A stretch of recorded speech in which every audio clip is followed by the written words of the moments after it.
Ce-ți face, măi, misică, măi, ăsta, a? Aruncă cu... Bravo, așa. Unul aruncă, altul mănâncă, bravo vouă. Nimic nu se irosește la casa asta.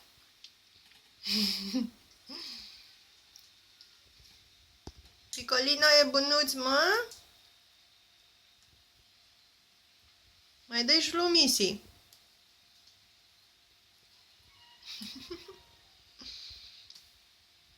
Ți-a dat?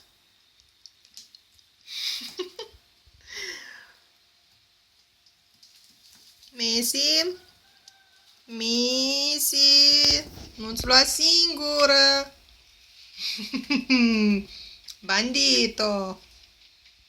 Vrei să-l mănânci? Nu-l mănâncă. Eventual doar îl omoară. Glumesc.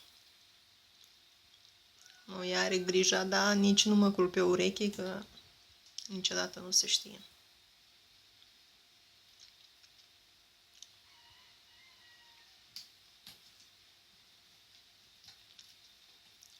Are treabă asta acolo, nu glumă, iată.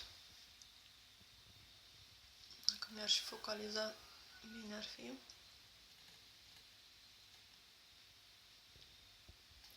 Misi!